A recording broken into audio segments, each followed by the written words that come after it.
नमस्कार मित्रों। हम आज आपको बताने जा रहे हैं स्नान विधि के बारे में। पिछली बार हमने आपको बताया था पानी के बारे में, आज भी उसी पानी के बारे में बताएंगे, लेकिन पिछली बार आपको पीने के पानी के बारे में बताया गया था। आज आपको नहाने के पानी के बारे में बताया जाएगा। तो दोस्तों, जो आप स्नान करते हैं ना, तो आप मान लीजिए कोई भी काम कर कर आ रहे हैं, तो आपको सबसे पहले 2-2.5 घंटे तक बैठे रहना चाहिए, क्योंकि जब आप काम करते हो तो आपको पसीना आता है। अगर आप पसीनों के अंदर नहा लेते हो तो आपका शरीर गर्म रहता है, और अगर गर्म शरीर पर ठंडा पानी अगर डलता है तो उससे आपको बुखार, जुकाम या खांसी कुछ भी हो सकता है।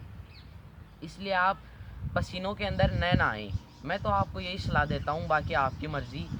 अब आप क्या करते हो कि जब नहाते हो ना, आप स्नान करते हो, तो उस समय जो स्नान करते हो तो पानी डालने का जो बर्तन होता है, जैसे मान लीजिए बाल्टी होती है आपकी, उसके अंदर आप पानी डालते हो, तो आपको कभी भी पानी, जो आप नहाते हो उस जगह पर पानी नहीं होना चाहिए।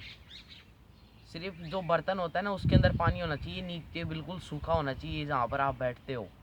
उससे क्या होता है कि हमारे पैर गीले नहीं होते। अगर हमारे पैर पहले गीले हो जाते हैं तो पैरों की गर्मी ऊपर दिमाग में चढ़ जाती है, जिसकी वजह से हमारे दिमाग दूसरी तरफ डाइवर्ट हो जाता है, और जिससे कि हम स्टडी भी नहीं कर सकते, यानी कि पढ़ाई नहीं कर सकते। तो आपको सबसे पहले सर पर पानी डालना है। वो सर पर पानी डालने की विधि भी इस प्रकार है कि सबसे पहले मुंह में पानी भर लो, उसके बाद में जो अपना सर है वो उस जो पानी का बर्तन है उसके अंदर डबो लो। आप कुछ देर तक ये कर सकते हो। जो पानी है उसी के अंदर आपको अपनी आँख झपझपानी है। उससे क्या होती है कि जो आपकी आँखों का कचरा होता है वो बाहर निकल जाता है, और इससे आपकी जो आँखों की देखने की क्षमता होती है वो भी बढ़ जाती है। तो ये विधि भी आपके लिए बढ़िया है। और वैसे आप जब नहाते हो आप साबुन का इस्तेमाल करते हो। आजकल जो साबुन बनाया जाता है वो कई घातक केमिकलों से बनाया जाता है, तो आप उन साबुन का प्रयोग ना करें। उसकी जगह आप मुल्तानी मिट्टी, छाछ छाछ दही, इनका प्रयोग कर सकते हैं। अगर दही के अंदर बेसन डालकर नहाया जाए तो बहुत ही अच्छा है।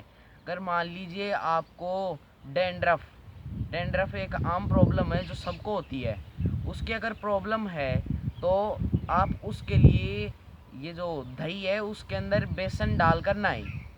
उससे आपके डेंड्रफ की जो प्रॉब्लम होती है वो दूर होती है। तो ये जो मित्रों मैंने आपको स्नान करने की विधि बताई है, अगर आप इस प्रकार से स्नान करते हो ना, तो आपके शरीर के लिए बहुत बढ़िया है।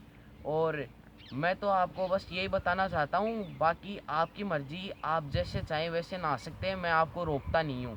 धन्यवाद।